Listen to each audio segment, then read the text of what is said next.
Hello everyone, welcome to YouTube channel learn with Oxford. आज के इस सेशन में हम बात करने वाले हैं बीपीएससी के बारे में। तो जो भी स्टूडेंट ग्रेजुएशन फाइनल कर चुके हैं तो यह वीडियो उनके लिए है। अगर कोई भी स्टूडेंट चाहते हैं कि हम बीपीएससी का एग्ज़ाम क्वालिफाई करें तो इस वीडियो को आप कंटिन्यू कर सकते हैं। तो अगर किसी भी एग्ज़ाम को आपको क्वालिफाई करना है या आप उस एग्ज़ाम में बैठना चाहते हैं कि इस एग्ज़ाम को हम अंतिम रूप तक प्राप्त कर सकें, तो सबसे पहले उस एग्ज़ाम के बारे में जानना ज़रूरी होता है कि उस एग्ज़ाम का सिलेबस क्या है, उस एग्ज़ाम का पैटर्न क्या है। तो इसीलिए आज हम बीपीएससी के बारे में लेकर आए हैं वीडियो। तो जो स्टूडेंट्स हैं वो 67th बीपीएससी के एग्ज़ाम में बैठना चाहते हैं तो ये वीडियो उनके लिए है। ऐसा अनुमान है कि 67th बीपीएससी का एग्ज़ाम अक्टूबर मंथ में होगा, प्री का एग्ज़ाम। तो अगर हम बात करते हैं तो बीपीएससी का एग्ज़ाम 3 चरणों में पूरा होता है। First prelims, second mains and third interview. जो हमारा प्रीलिम्स या प्री का जो एग्ज़ाम होता है वो बिल्कुल ऑब्जेक्टिव टाइप क्वेश्चन रहते हैं।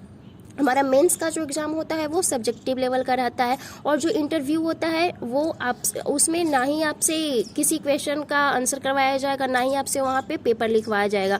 बस आपके पर्सनैलिटी टेस्ट होता है कि आप किसी चीज़ को कितना हैंडल कर सकते हैं।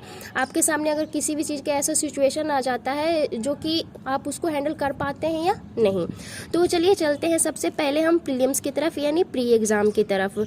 तो जो प्री का एग्ज़ाम होता है और जो मेंस का एग्ज़ाम होता है दोनों का सिलेबस सेम ही है। बस फ़र्क सिर्फ इतना है कि जो प्री का एग्ज़ाम होता है वो ऑब्जेक्टिव टाइप होता है और जो मेंस का एग्ज़ाम होता है वो सब्जेक्टिव टाइप होता है। तो प्री का एग्ज़ाम बिल्कुल क्वालिफाइंग है, इसमें किसी भी तरह का आपका मार्क्स नहीं जुटने वाला है।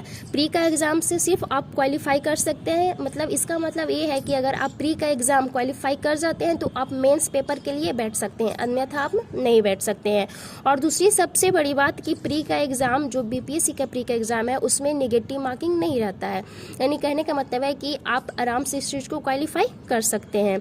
तो अगर हम बात करें प्री के एग्ज़ाम की तो ये टोटल 150 नंबर का होता है। यानी आपके पास 150 नंबर का मार्क्स का क्वेश्चन रहने वाला है और इसके लिए टाइम 2 आवर्स रहता है, यानी 2 घंटा इसके लिए आपको दिया जाता है। तो दोनों का सिलेबस बिल्कुल सेम है। जो आपको प्री के में पूछेगा वही आपको मेंस में भी पूछने वाला है। तो अगर हम इसके क्वेश्चन की तरफ एक बार बात करें तो इसका क्वेश्चन में 5 ऑप्शंस दिए हुए रहते हैं।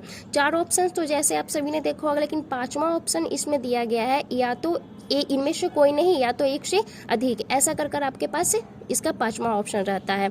तो चलिए चलते हैं हम सिलेबस की ओर। तो अगर हम सिलेबस की बात करें तो सबसे फर्स्ट चलते हैं हम साइंस की ओर। तो अगर साइंस में बात करें तो सामान्य विज्ञान से क्वेश्चन रहता है। कोई बहुत बड़े बड़े लेवल के क्वेश्चन नहीं रहते हैं इसमें, ऑब्जेक्टिव टाइप्स में बिल्कुल ही नॉर्मल क्वेश्चन रहते हैं जो कि फिजिक्स, केमिस्ट्री और बायोलॉजी से पूछे जाते हैं। अगर हम सेकेंड बात करें तो सेकेंड होता है राष्ट्रीय तथा अंतर्राष्ट्रीय महत्व की सामयिक घटनाएं यानी करेंट अफेयर।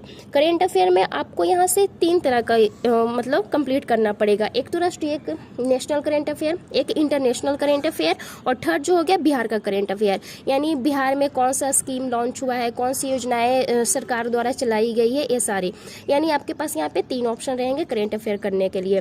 थर्ड जो हमारा है वो है भारत का इतिहास और विशेष रूप से बिहार का भी इतिहास आपको पढ़ना पड़ेगा। यानी अगर आप भारत का इतिहास पढ़ रहे हैं तो आपको साथ साथ में बिहार का भी इतिहास पढ़ना पड़ेगा कि बिहार में कौन कौन सी घटनाएं घटित हुई है, क्योंकि क्वेश्चन उससे भी बनेगा। उसके 4th लेवल में बात करें तो 4th हो जाता है हमारा सामान्य भूगोल और विशेष रूप से बिहार का भी भूगोल। यानी जो ज्योग्राफी हम पढ़ते हैं वो तो नॉर्मली ज्योग्राफी क्वेश्चन उससे रहेंगे ही रहेंगे, लेकिन इसके अलावा बिहार के जो ज्योग्राफिकल कंडीशन है उससे भी क्वेश्चन रहने वाला है। यानी बिहार के भूगोल से भी आपके पास क्वेश्चन आने वाले हैं। उसके बाद 5th है भारतीय राज्य व्यवस्था। उसका 6 नंबर है अर्थव्यवस्था तथा स्वतंत्रता के पश्चात बिहार का अर्थव्यवस्था।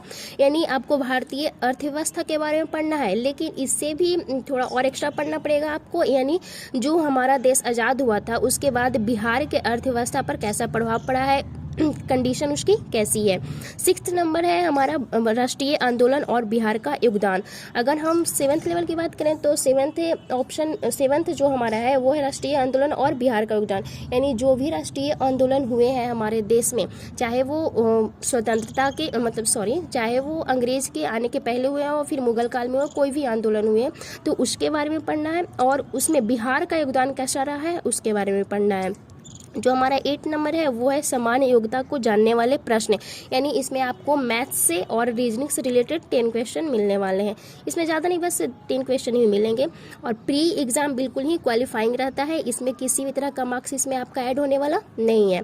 चलिए तो अब चलते हैं हम मेंस की ओर। तो अगर आप प्री का एग्ज़ाम क्वालिफाई कर लेते हैं तो आपको मेंस के पेपर में बैठने की अनुमति मिल जाती है और मेंस पेपर आपको सब्जेक्टिव फॉर्म में मिलेगा, इसमें ऑब्जेक्टिव का प्रावधान नहीं रहता है। तो अगर हम बात करें मेंस के एग्ज़ाम की, तो जो हमारा मेंस का एग्ज़ाम होता है इसमें सबसे पहले 4 पेपर में डिवाइड है। ये सबसे पहले जो सामान्य हिंदी का पेपर डिवाइड रहेगा, उसके बाद जीएस पेपर फर्स्ट, उसके बाद जीएस पेपर सेकेंड और फिर जो आपका ऑप्शनल पेपर रहेगा वो डिवाइड रहेगा। तो मेंस का जो एग्ज़ाम होता है वो टोटल मेंस के एग्ज़ाम का फर्स्ट पेपर होता है सामान्य हिंदी का, जो कि होता है 100 मार्क्स का और इसके लिए टाइम दिया जाता है 3 घंटा। लेकिन ए पेपर भी बिल्कुल क्वालिफाइंग होता है, इसका नंबर आपको ऐड होने वाला नहीं है। उसके बाद चलते हैं हम जीएस पेपर सेकंड की ओर। तो जो हमारा जीएस पेपर फर्स्ट की ओर, तो जो हमारा जीएस पेपर फर्स्ट होता है वो 300 नंबर का होता है और इसके लिए भी टाइम मिलते हैं हमें 3 घंटे। तो देखिए जीएस पेपर फर्स्ट में आपको 3 टाइप्स को आपको पढ़ना पड़ेगा। सबसे फर्स्ट हिस्ट्री, उसके बाद करेंट अफेयर और थर्ड आपको मैथमेटिक्स से रिलेटेड करना पड़ेगा। तो वही हमारा जो इतिहास में है उसमें आपको पढ़ना होगा आधुनिक इतिहास, भारतीय संस्कृति, विशेषकर बिहार के संदर्भ में पढ़ना होगा। इसके अलावा आपको पढ़ना होगा जो भी आंदोलन हुआ वो पढ़ना होगा, गांधी जी के बारे में पढ़ना होगा, रविंद्रनाथ के टैगोर के बारे में पढ़ना होगा, नेहरू जी के बारे में पढ़ना होगा, जो संथाल विद्रोह है उसके बारे में पढ़ना है। उसके अलावा बिहार में 1857 में बिरसा का आंदोलन पढ़ना है, चंपारण आंदोलन पढ़ना है तथा 1942 का भारत छोड़ो आंदोलन पढ़ना है। और इन सब में से अगर बिहार से रिलेटेड कुछ भी बातें आती है तो उसको भी आपको कंटिन्यू करते जाना है। और सेकेंड है इसमें राष्ट्रीय तथा अंतर्राष्ट्रीय महत्व के समसामयिक घटनाएं, यानी जितनी भी आपको करेंट अफेयर है वो सारे आपको कंप्लीट करना पड़ेगा। और थर्ड जो होता है वो सांख्यिकी विश्लेषण और आरेखन चित्रण होता है, यानी मैथ से रिलेटेड होता है। यानी हमारा जीएस पेपर फर्स्ट जो है वो 300 मार्क्स का रहता है, आपको इसके लिए समय मिलता है 3 घंटे और इसमें 3 टाइप के पेपर का एग्ज़ाम होने वाला है, हिस्ट्री, करेंट अफेयर का और आपके मैथ्स का। तो अगर हम जीएस पेपर, इसके बाद जीएस पेपर सेकंड में चलते हैं, तो जीएस पेपर सेकंड भी 300 नंबर का होता है और इसके लिए भी आपको मिलते हैं 3 घंटे का समय। तो जीएस पेपर सेकंड में भी फर्स्ट की तरह ही 3 टॉपिक आपको कंटिन्यू करना ही पड़ेगा। सबसे फर्स्ट है भारतीय राजनीति, भारतीय राजनीति पढ़ना है और इसे बिहार के संदर्भ में भी पढ़ना है। सेकंड है भारतीय अर्थव्यवस्था और भारतीय भूगोल और खासकर बिहार के संदर्भ में भी। और थर्ड है विज्ञान और प्रौद्योगिकी।